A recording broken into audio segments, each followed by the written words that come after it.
Welcome everybody to our final government debate of the year.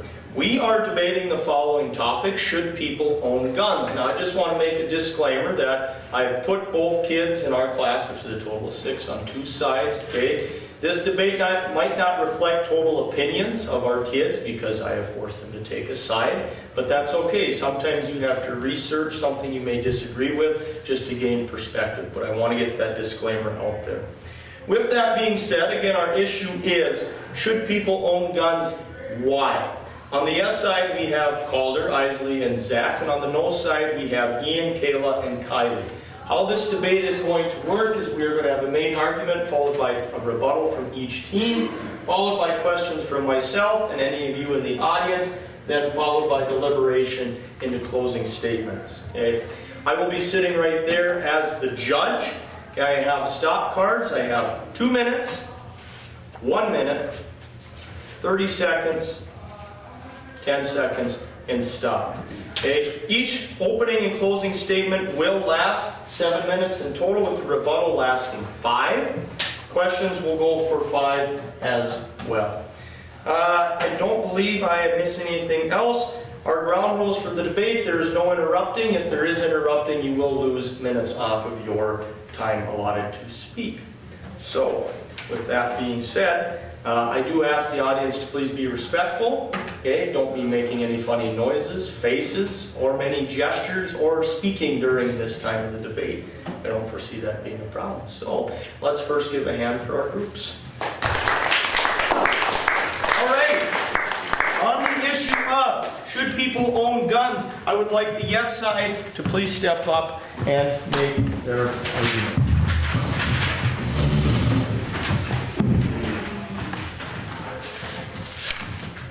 Before we begin, I just want to remind you, we get our 2, 1, 30, and 10.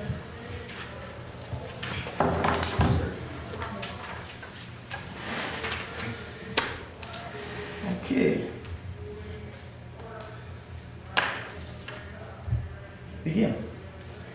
Good morning. Today we wanted to talk about why people should be able to own guns. There are many reasons why we believe people should have the right to own guns. Our first piece of evidence that shows why people should be able to own guns is the Second Amendment right. The right to bear arms and have a well-regulated militia.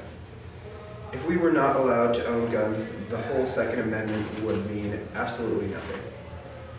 You would think that if our forefathers thought that it was not important and necessary, they would have not put it as a Second Amendment. Americans shouldn't be stripped of their rights given to them in the Constitution, whether it includes weaponry or not. Of course, guns can be seen as very dangerous and vicious weapons, but that's only if you choose to see them that way. It all comes back down to our rights as humans, especially Americans, to have the right to carry a weapon. And it's been like this since the Constitution was first founded. Nothing has been changed since that time. There are absolutely other amendments that could have been removed or changed, but as we've grown as a country, we found that those amendments are what make us a country, and they are what have led us to where we are now. Why would we change that law now? Lawrence Hunter, chairman of the Revolution of PAC, stated that the founders understood that the right to own and bear arms is fundamental and essential to maintaining liberty, as are the freedom of speech, press, religion, and other protections against government encroaches on liberty designated by the Bill of Rights.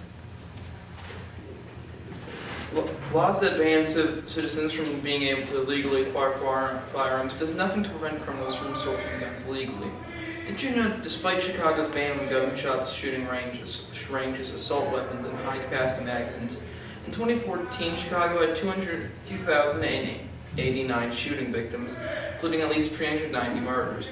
Approximately 50,000 guns were recovered by the police in Chicago between 2001 and March 2012. These guns came from all 50 states, and more than half of them came from outside of Illinois.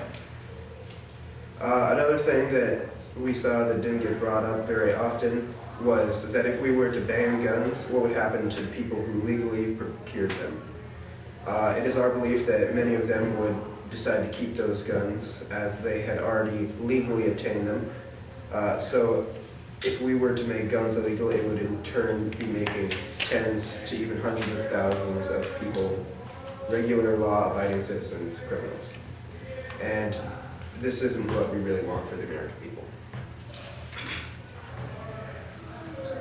All right, thank you. Joe, could you close the door, please?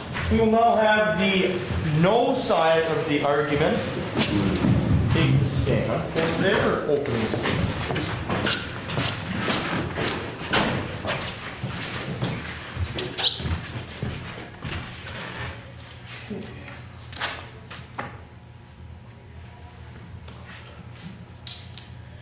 Begin. Good morning. We do believe that people should be able to own guns, but we do believe that there need to be limitations to prevent certain guns from getting into the wrong hands of people who would do wrong with them. The Second Amendment does not provide an unlimited right to own guns. And in 2020, there was a total of 45,222 gun deaths in America, according to the CDC. This was a 14% increase from 2019 and a 25% increase from 5 years earlier. Now, most guns that are used in shootings or attacks are either semi-automatic handguns, semi-automatic rifles, shotguns, or revolvers. Now, by being more restrictive with these guns, we could prevent a large number of these shootings. And the target of many gun reform organizations is pushing for states to ban these types of weapons, these assault weapons. Currently, only 7 states and the District of Columbia prohibit assault weapons, and if more states banned these guns, it would be a lot harder for people to get them, decreasing the chances for attacks and making things a lot more safe by banning the use of these weapons meant for mass murder. 31 states do not ban convicted misdemeanor stalkers from owning guns, and 41 states do not force convicted domestic abusers from relinquishing their guns they already own. 5 women are murdered with guns every day in the United States. A woman's risk of being murdered increases by 500% if a gun is present during a domestic dispute. Implementing federal universal background checks could reduce firearm deaths by a projected 56.9%. Background checks for ammunition purchases could reduce deaths by a projected 80.7%. Gun identification requirements could reduce deaths by a projected 82.5%. Gun licensing laws were associated with a 14% decrease in firearm homicides, while increases in firearm homicides were seen in places with right to carry and stand your ground laws.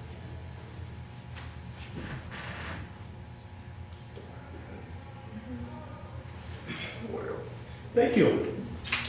Okay, we've now moved past our main argument. We'll now move into rebuttal. We will have the yes side go up. Now you have 5 minutes to make your rebuttal. Yes side, if you please take the podium.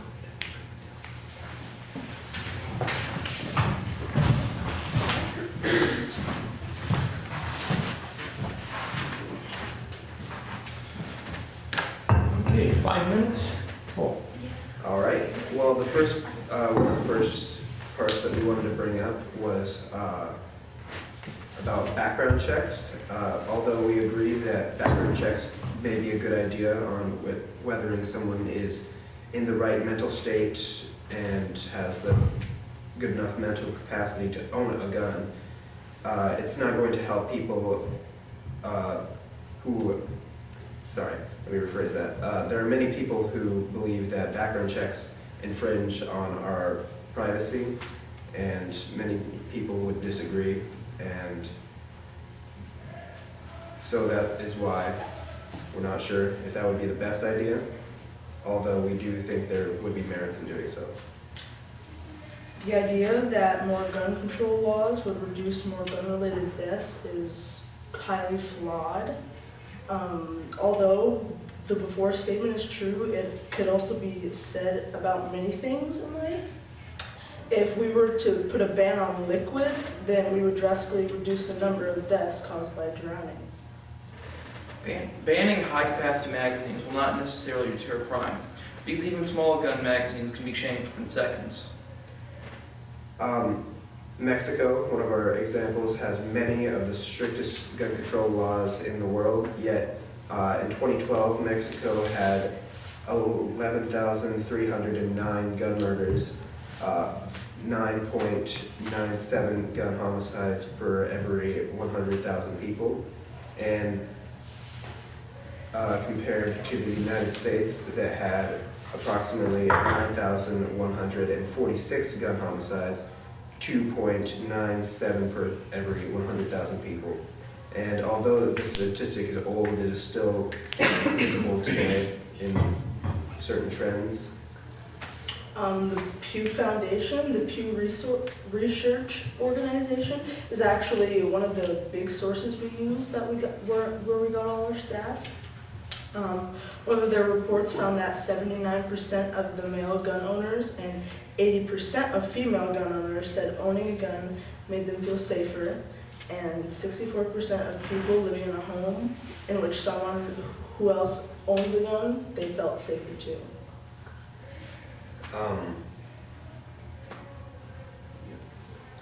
Thank you. Okay. Snow side. Please take a stand for your rebuttal. Again, you get 5 minutes. 5 minutes.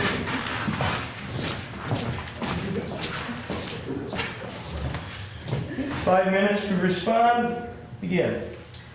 We heard a lot about the Second Amendment, but the Second Amendment does not give the right to unlimited gun laws. There's nothing saying that you can't limit the gun laws of the people. And The Founding Fathers originally made the Constitution to be modified. They made it vague on purpose, so we could modify amendments if needed. So 71% of gun deaths were reported to be 71. Less than 1% of gun deaths were from self-defense, according to the CDC. And I heard them say that people like to own guns to feel safe, but we believe that to also be true, yet we don't believe that people need to own these automatic assault weapons of war to protect their home, when much simpler and less aggressive options have been proven to be just as effective. We heard some about Chicago and their gun laws and how they get guns from out of state, but if there were more strict gun laws in the whole United States, that wouldn't happen. They couldn't get the assault rifles to kill people. So by limiting the total availability of guns overall, we can take it just from one state to the whole country in general, promoting much safer environments for everyone, making things better, decreasing the chances for these mass shootings and attacks. Thank you. Okay, so for our next order of operations, we have questions. So I'm first going to open the floor to the audience members. If you'd like to ask some questions, I'm going to have the no side come up first. The no side I'm going to have come up first. Please ask some questions as I kind of look at my notes here and gather what I want to ask them. Go ahead, audience, feel free. What have we got? Yes.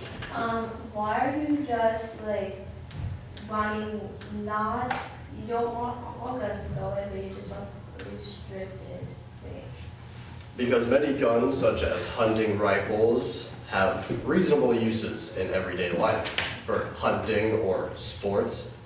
Many people bring up the case of you don't need an AR-15 to shoot a deer when you have guns that were made for that specific purpose, when these automatic weapons are made solely for the purpose of taking as much human life as fast and efficiently as possible. So they are unnecessary for anybody to use.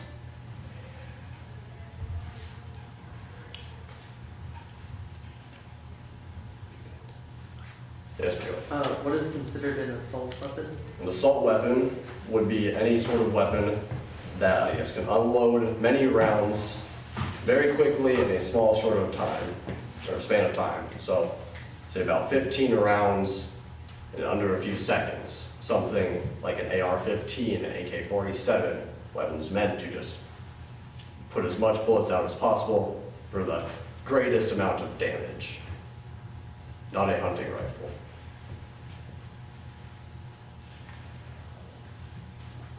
Any other questions from the audience? Okay, I'm going to ask a couple questions here for you guys. Looking here at the no side, you guys brought up that the Second Amendment is broad. I'm going to read it to you. The Second Amendment says, a well-regulated militia being necessary to the security of a free state, the right of the people to keep and bear arms shall not be infringed. Now you specifically, and so did the yes side, brought up infringed. And then you also tied in privacy. So putting this all together, is there anything, how I just read the amendment, how you would interpret it, that supports your side in saying, no, people should not own guns? The amendment does state that they will be able to have them in a well-regulated militia in times of war, to an extent, for the security of the state.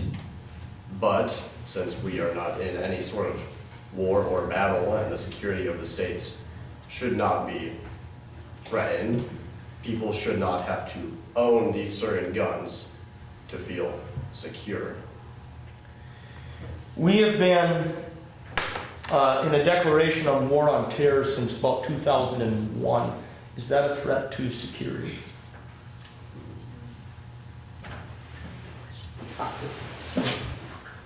Can you repeat the question, please?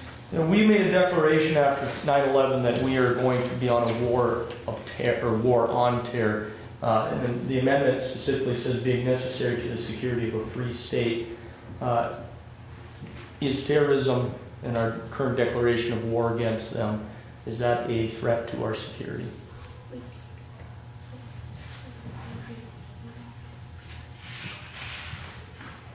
We have the National Guard to protect our state, and people don't really need assault rifles because we have the National Guard who has all that, who know how to use it and won't use it in bad. Okay, final question for you guys. Through your research, there are countries out there that have stricter gun laws. What are the results really? Because the yes side brings up a case in Mexico, and it really doesn't seem to help the case. What's your response to that? There are certain countries, such as Australia, where they have more gun control and they don't have nearly as many shootings or attacks as our country. So in some cases, there are better examples that are working out better, maybe than Mexico. It's very interesting. Okay. Any more questions from the audience? All right, thank you. We'll have the yes side please come up. Again, we'll do the same thing. I'll open the floor up to the audience here. We'd like to ask them why they believe people should own guns and why. We'll open the floor first.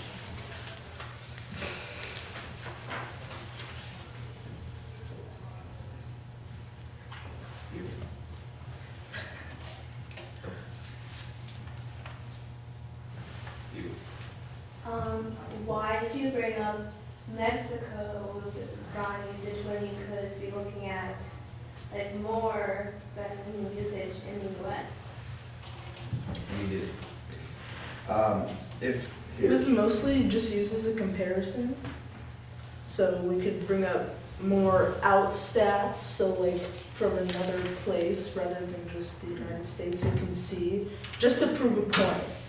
Yeah, we brought up Mexico because it has very, very strict gun laws, yet it has almost, well, more than 3 times the amount of gun-related murders than the U.S.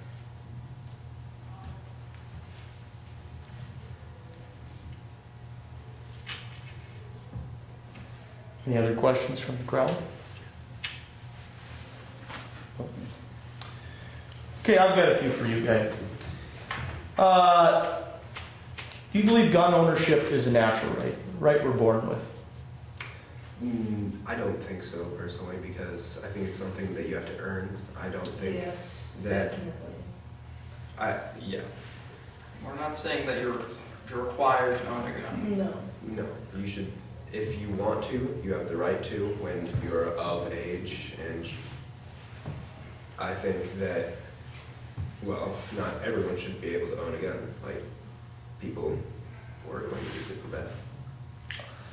You guys kind of brought up that it's a formality to assume that banning guns will just decrease crime, like saying, well, if we just make candy bars higher priced or something like that, then people won't steal them. I kind of want you to expand on that, because your no side brings up a good point. I mean, we don't want to ban guns, but we want to ban certain type of guns. But is that still an infringement just to assume that, well, all gun deaths are via semi-automatic weapons? Well, I feel like that saying that they're all involved with those types of weapons would be a bit of an over-exaggeration. Yeah, the banning of high capacity or guns like ARs does not 100% necessarily help deter crime, as like even a smaller weapon like a pistol, clips can be changed in seconds, and if you get someone who's good enough, there's no difference. Okay. The Second Amendment, no side said that the Constitution is a living, breathing document, meaning it's amendable. But we don't really have any amendment or anything inside our Constitution that really addresses the Second Amendment. We have many different amendments and sections that address the First Amendment and anything dealing with criminal law, which could bleed into other areas. If there was an amendment or an addition to the Constitution, how could it be worded to not infringe upon just the basic right of owning a gun, in your opinion?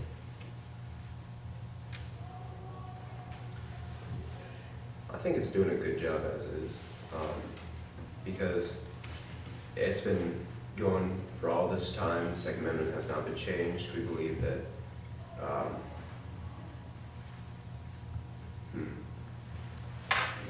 Gun crimes are not the only crimes that are killing people in America. That's also very good to mention.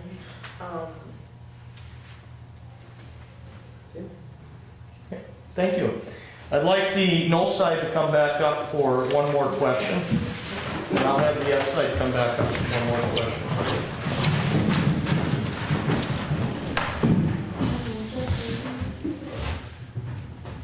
So, I'm looking at a couple statistics here. 2019, the United States was the second in the world in highest total gun deaths, next to Brazil. We were at 37,000.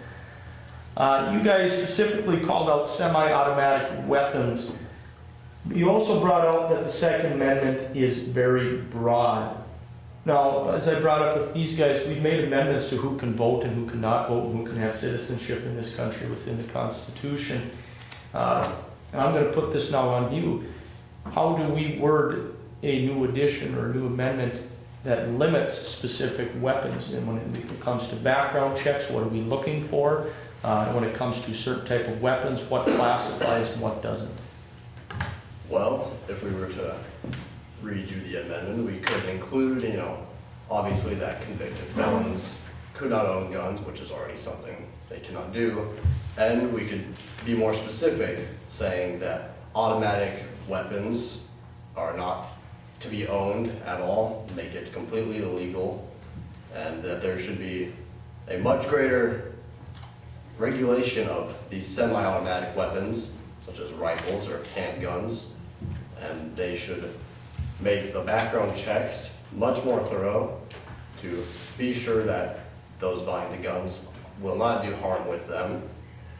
So just general improvement and beefing up of the security for the amendment to ensure the right people are getting guns that they can use for the right reasons and not buying these assault weapons.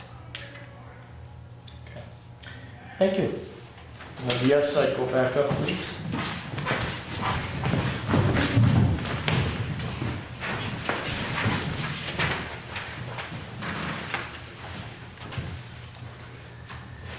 Is this a state or federal issue, gun violence? I think it's federal. Federal? Okay, so then federal action is probably going to be needed. And the reason I ask this question is we have different laws for controlled substances in this country, mainly marijuana. If a state decides to, say, take on this higher background check requirement, does that specifically violate federal law or usurp federal law, and therefore that state has committed almost a capital crime in terms of bureaucracy or legality? What are your opinions on that?